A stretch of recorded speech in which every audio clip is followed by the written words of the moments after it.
ebiseera ebisinga omuntu okuwa enguzi ekitegeeza nti agenda kujjajja akugambe nti eno okuwadde enguzi asobola okuyita mu ngeri eyo naaba nga akuwadde enguzi.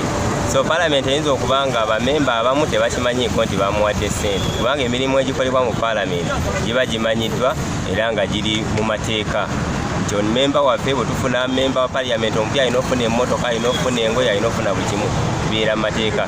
Naye kati ezo ssente bwe zifuluma nga teziri mu mateeka ne bwe kaba kasimu ebanguzi kubanga tebirambikiddwa nti alina ofuna akasimu ng'amaliriza emirimu gye.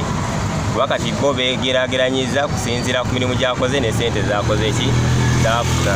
Kati netubuuza ekibuuzo kyaffe kiri nti memba omubaka omulala bw'anajja oba komishona omulala oba leader of opposition omulala n'agamba nti njagala akasimu ka biliyoni 10 ng'era palamenti ekola ki ekwata ngemugamba nti kwata. So nze ngamba nti eyo bweba ssente teziri mu palamenti nti omuntu alina ozifuna kubanga bw'obuuza abaaliko tebazifuna. Kati ono ye zisookeddeko ono naffe kye tubuuza nti bakitadde mu mateeka nti n'anaddako alina okufunanga biliyoni 5 ng'akasiimo ng'amaliriza emirimu gye.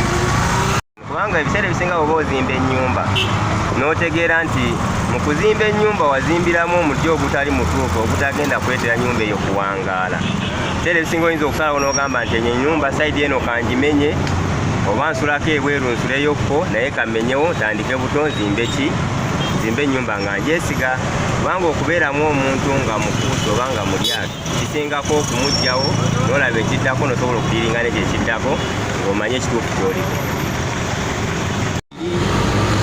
Ekyo kyali kikyamu era era ng'onaasala amazima osooka n'oweza sayidi esooka ne sayidi ey'okubiri.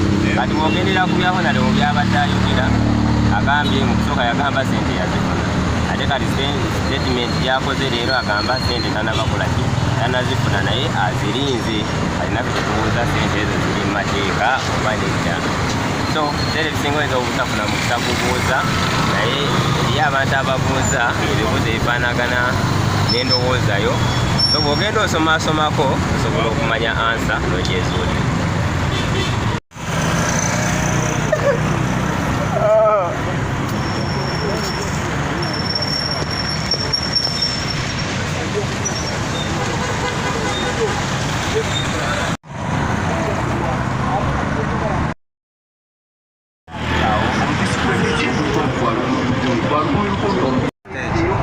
naye ebyobufuzi yafuuse bizinensi yafuuse bakibanda naye tukakasa nti bwebanguzi Mpuga ye kyamulidde era abatulabira ab'e Masaka abamulonda kyaka batufeera ne batuweereza omuntu ow'ekibogwe ebbanga n'amaze mu palamenti yabadde mulamu natasokola amajaani era abatulabire ab'e Masaka kyekyo ndi waneseeta Kayembe stage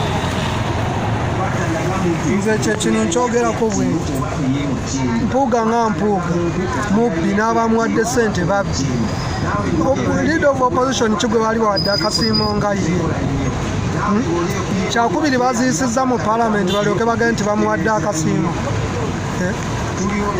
era omukulu Kyagulanyi mutuufu nnyo oba mugamu alekulire lwaki yeesiba ku kifo bajja nti bazze lwanirira abantu banako ate bwennyini be batandise okukola ki kuyisa ssente ez'obubbi baziyisa mu nkukutu bandibadde baziyisizza mu palamenti bamanya nti ti ssente baziyisizza buli leader of opposition ali bavuddeko nga bamuwa akasiimo ye gwe badde balina otutandikirako atugambe kimu nti wa movement era nze ndina wa NUP nze ayogera yandibadde ssente azigaana n'agamba banneese tukole ki kansooke nzireyo alwadde MP yandizeemu n'asooka neyeebuza ku bakama be mu kibiina naye yakkiriza bukkiriza mbwe bazimpe oba kituufu nnyo oba alekulire teyeesiba ku kiina bakama be baba basazeewo basazeewo akange yiwa musaayi yo ssente ya kibi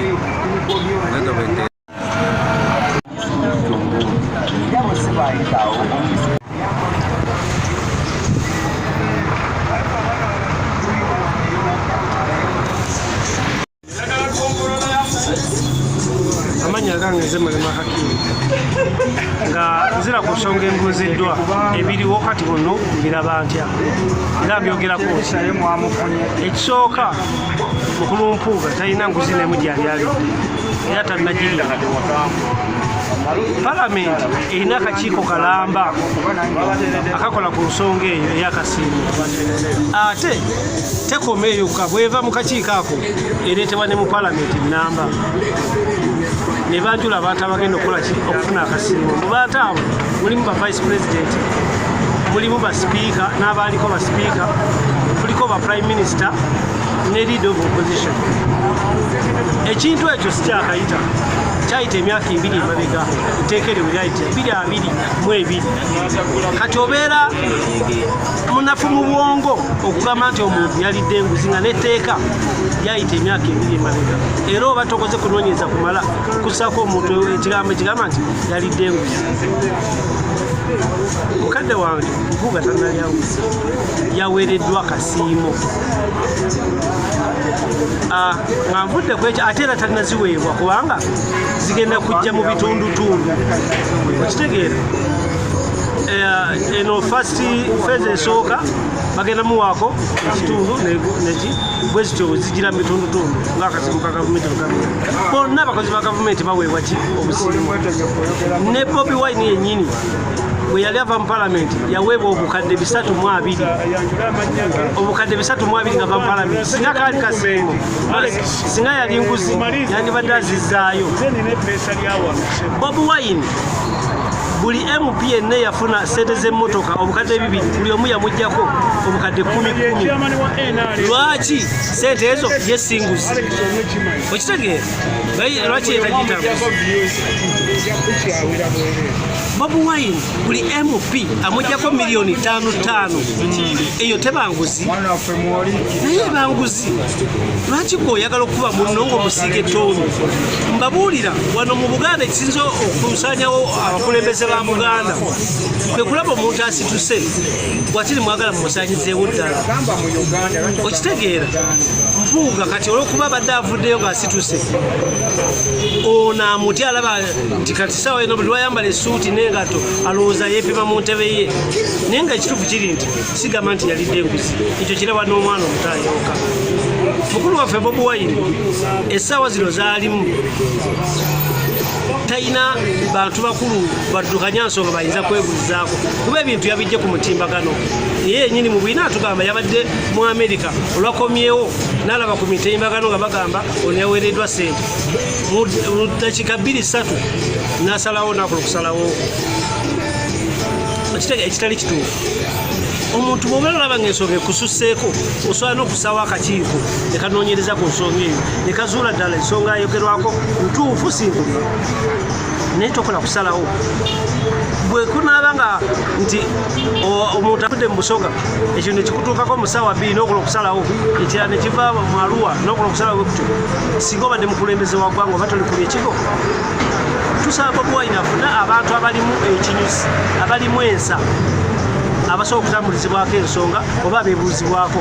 Wano mu Buganda waliwo abantu abakulu. Mpuga musajja azimbiddwa Obuganda, ne bwagenda emmenga awo n'abaako ensonga gy'ayogera basobola okuyita Mpuga ne Bobi Wine ne babatuuza. Mpuga Mukatuliki ne Bobi Wine Mukatuliki basobola okugenda ne balaba poose mwogerere mu kyaki ne babatuuza nga kyaki n'ensonga n'atazimutwalanga ku nkuto gyaki gy'amawulire. Naye ate sayidi emu ne Mpuga musalira omusango.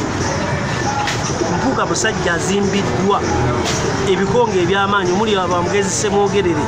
Ekyali kimubuusa okugenda nawo n'omuyaga mu bayaayo buyaayi kyali ki?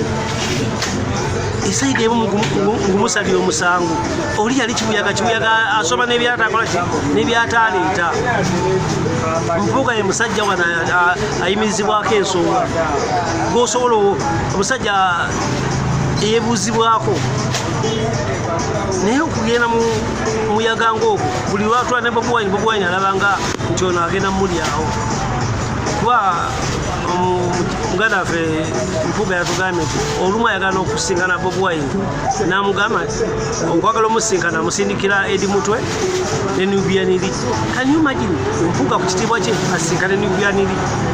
bagenda kuteesa kuti obanga amaze omuti obuwola ekyo kyonna kyebakola noono muganda wa Bobi Wine chairman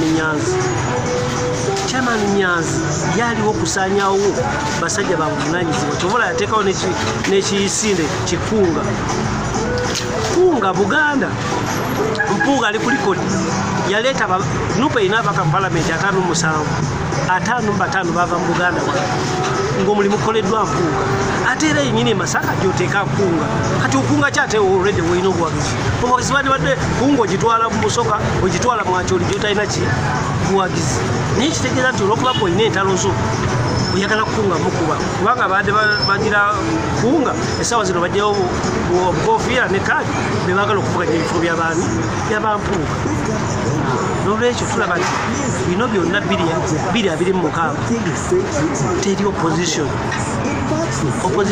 yaggwawo dda buli omu asikazza we baagala byanfuna essaawa zino bakuba Mpuuga kubanga Mpuuga takiika eri principal akasente konna bwakafuna bwakezza